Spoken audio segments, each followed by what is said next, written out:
You do not need to try hard. You only need to believe inwardly and then let go. The moment you rest in the assumption that your desire is already yours, you align with the force that shapes all things. So many of us have been taught to chase, to strive, to push. But desire is not granted through effort. It is made real through acceptance. When you say, "It is done," and feel the truth of that within yourself, reality begins to obey. Relax. Let your mind grow still. For it is not in chaos that worlds are made, but in the quiet certainty of belief. When you relax, you move from the outer world to the inner sanctuary. It is there that creation begins. And what you hold in your inner world, if held with feeling, must externalize. Even the impossible?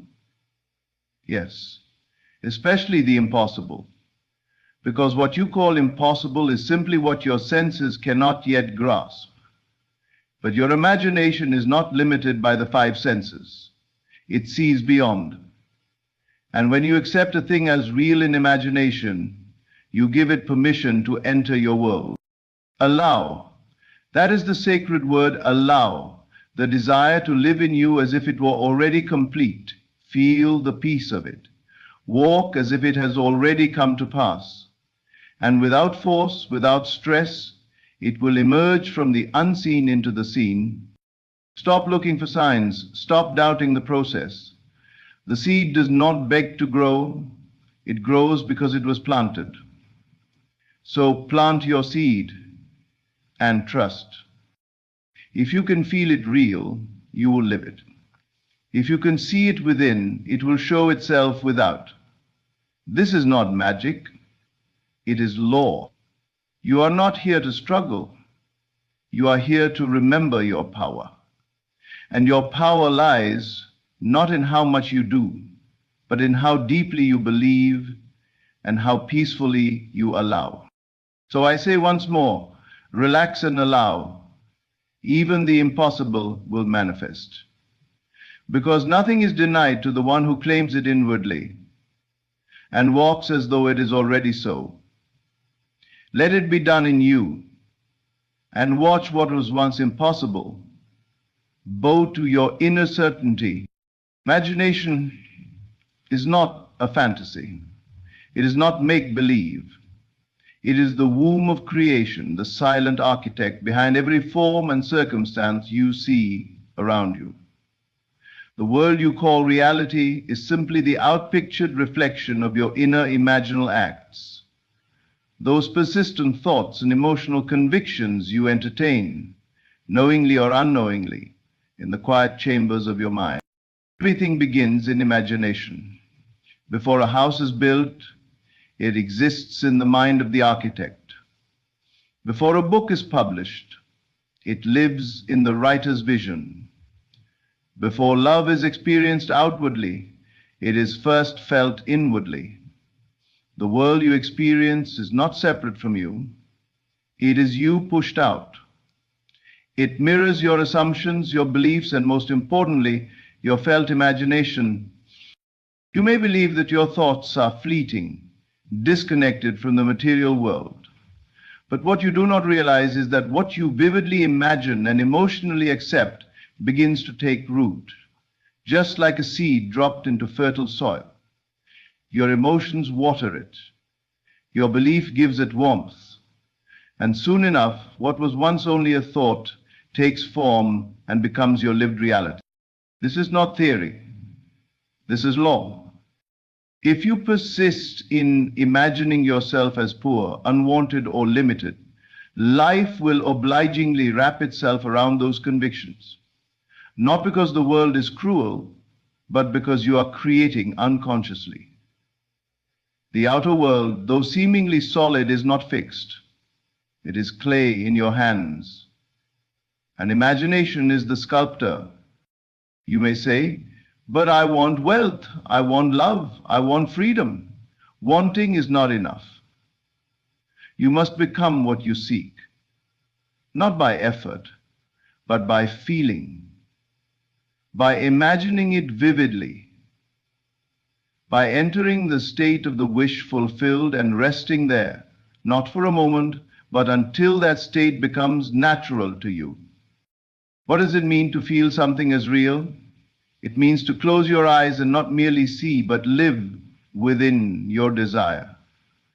To walk in that new version of yourself, hear its sounds, feel its texture, breathe its air. The mind does not distinguish between reality and a deeply felt imagination. It accepts what you feel to be true. And once it is accepted, life reorganizes itself to reflect that new belief. This is why people can change their circumstances without changing their actions, because a change was made inwardly first. Reality must follow the blueprint you hold within.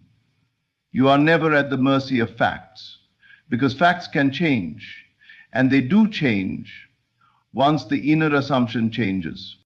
The truth settles in you. Imagination is the first cause, not effort, not hustle, not even time. Imagination, when accepted with conviction, bends time, reshapes conditions, and overrides limitations.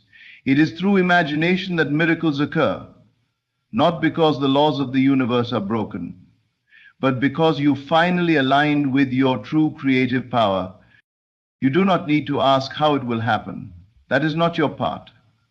Your part is to feel it real, to persist in the assumption that it is already so, to refuse the evidence of the senses and instead walk by faith in your imaginal act. The longer you remain faithful to it, the sooner it will become externalized. Your current life is a harvest of past imaginations. If you want to change the harvest, plant different seeds, imagine differently, feel differently, accept a new truth for yourself, and do it with joy, not strain. Creation is meant to be a gentle unfolding, not a battle. So go within, begin there. See with the eye of imagination, live there, and you will soon find that the world outside has no choice but to yield to the world within. Effort, as most people understand it, is the attempt to force reality into submission.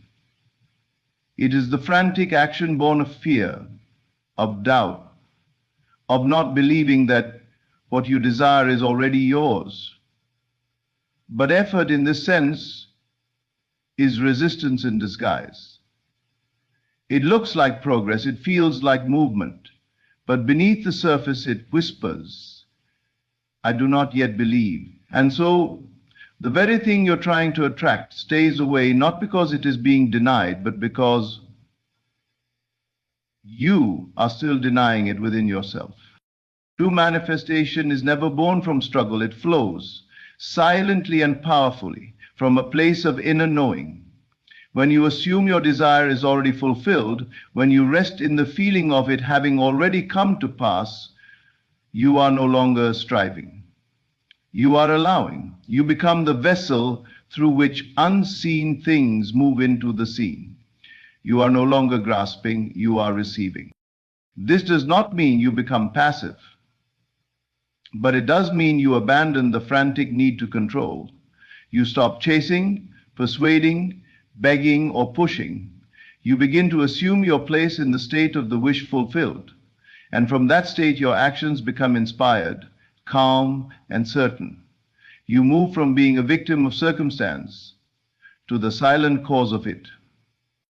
You cannot manifest what you are still resisting, and resistance often hides behind noble disguises. Working harder, thinking more, planning obsessively, trying to make it happen. But all of these stem from the same root, lack of belief that it already is. If you truly believed you were already what you desired to be, would you still be trying so hard? Or would you simply walk in that new identity, relaxed, confident, expectant? Manifestation is not the reward for effort. It is the result of alignment. When you align your thoughts, feelings, and assumptions with the version of you that already has what you desire, The path unfolds without strain. You are not forced. I'm a very unorganised commuter and I always forget to buy my train tickets till the morning I travel, but I still get great deals for the Forcing doors to open. You are walking through doors that are already yours. Effort says, I must change the outer world to feel better inside. Allowing says, I change